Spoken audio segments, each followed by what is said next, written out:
Hi guys, welcome back to my channel Lush Gardener. So I was about to do a repotting and I thought I will make a video because there was a little bit of confusion related with the red soil that we have over here. Because some people thought probably in order to grow succulents you only need to have red soil. Now that's not true. You can use whatever soil you tend to get in your region or in your country or in your city. Because in my city the red soil is very dominating soil. So wherever you dig you will end up getting red soil. Even if you go to the nursery to buy the soil, you will end up getting the red soil. So it is a region specific. Probably in your region you might get a different colored soil. Some people even have the black soil. So it all depends on what soil is available. You do not have to specifically purchase red soil. This is the only color soil that I get in my city. So again, another important thing, I always tend to by default refer to it as garden soil. It's not specifically garden soil, it is just soil, or in other words it's just earth. I do not purchase soil anymore because I felt like whenever I buy soil I end up getting a lot of rocks and I'm paying so much of money for a lot of junk in that. So what I do is whenever there is some construction going on or whenever they are digging, they tend to take out the soil from beneath, probably a couple of inches beneath. There is this very pure soil that I tend to collect. This time when I collected, I got a very good quality. So it's not that every time I'm going to get the same type of soil mix, but this time I was very happy because this soil, this earth that I got was very, very gritty. I'm going to show it to you. So I've already filtered a little bit. I'll filter this one and show it to you. So this time I'm very happy with the soil because it's very, very gritty. Probably this is a place, I think there was a lot of pebbles over there. So I collected it and there are going to be some debris that we are going to clear it off. Now this is just soil. There is nothing added to it. There is no cow dung, no manure, no fertilizers. It's just regular earth, regular soil. I keep referring it as garden soil. It's just soil. So now I'll just filter it off because this is what I usually tend to do. This fine dust that you're seeing is what tends to make the soil mix very compact. So we take out all of the dust. And this is what I was talking about, a lot of gritty material this time. I'm very happy with the soil, but unfortunately I could not pick up a lot of it because after they are done with digging, they tend to take the soil and throw it off. But I was lucky enough to collect this bag. I took this bag and collected a little bit, but this is more than enough for a couple of succulents because we only use 20% of it. So this is going to come in use for a lot of my succulents. So you can see this is all the gritty material that we have over here, and this is what I had added over here. So I'm just going to add a little bit more.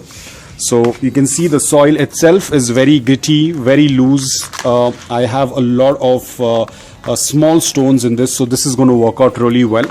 And the fine dust, we will probably use it for something else, maybe for making pots. But I'm very happy with the soil mix that I got this time. It is very, very gritty and it's going to work out really well. So now we have our garden soil and we have our grey construction sand. As I said, the regular aquarium sand was not available at this point of time, so I had to make use of the grey sand. So we will give a quick mix. I think that's about it. Our soil mix is ready. You can see it's already so gritty, and a lot of people have asked me why I don't add fertilizers because I never felt the need to add any fertilizers. My succulents have been doing quite well even without adding any fertilizers, and they have been doing quite good. So why waste that fertilizers? I can use that fertilizers for my foliage plants or my flowering plants rather than wasting it on the succulents, because it's been probably around 6 years now, maybe 5 to 6 years, I haven't added any fertilizers to my succulents, and you might have seen my succulents in the videos how they tend to look like. But probably if I feel the need to add, I will add, but I don't see any need. It's been almost 6 years and I haven't added any fertilizers. There are a couple of succulents that are almost 7 years old, but I haven't added any fertilizers. They bloom, they grow, they put out pups, and I didn't had any issue. I mean, in case if there was any issue, I would have definitely added fertilizers, but I don't feel the need to add, so why waste resources that can be used for something else. So here we go, our soil mix is ready. We have our garden soil and we have our grey sand. Now guys, if you want to make it even more better, you can add perlite, you can add activated charcoal, you can add whatever more gritty material that you have, but for me, because I have so many succulents, it can turn out to be a little expensive. But if you're going to add activated charcoal, if you're going to add pumice, perlite, the soil mix will become even more better. But I will just go with the very regular mix. So now that we are done, we will go ahead and pot our succulents. So let me just clean up this mess and show you what succulents I'm going to pot. So I will be potting some Graptoseedum ghostii. Now these were grown from leaves. Now I think it must be probably 2 years. They were just kept aside, and I mean, of course, in the pot, and they were growing. So today I thought I will repot them, because I was just checking their roots, and their roots are very, very healthy. So each of them have a very good set of roots. These were all grown from leaves, and as I said, it's taken almost probably more than 2 years, because I don't remember when was the time that I had done a leaf propagation. They were growing in the same container, in the same pot. So today I thought I will give them a little bigger pot so that they can grow in a bunch, and probably we can make a small little arrangement. So I've already added a little bit of soil in this pot, and we will start placing them. So we are done with the arrangement. Now yes, they will look a little sad in this pot right now because they have been just repotted, but as and when they will start to grow, they will look better. Now these are Graptoseedum ghostii, so they tend to grow more vertically rather than horizontally. So if you're going to club them very close to each other, that is not going to be an issue, because they will start to grow vertically.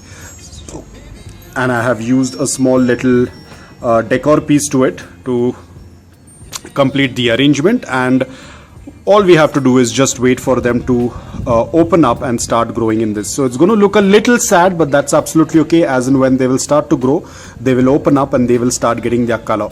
So that's all about it, guys. I hope that you like this video, and I hope the sand and the soil was much clear to you, because I usually tend to refer it as garden soil, but it's actually just basic soil that I pick up from the ground. And whatever soil is available with you, it's not necessary that it only has to be red soil. Whatever soil you get, as long as there is no extra fertilizers in that, it's absolutely okay. Just let the soil be very basic soil, and that is going to work out really well. So guys, that's all about it. I hope that this video was helpful to you. If it was, please hit the like button, and if you're new to my channel, please consider subscribing to it. Until then, take care, stay safe, and keep propagating.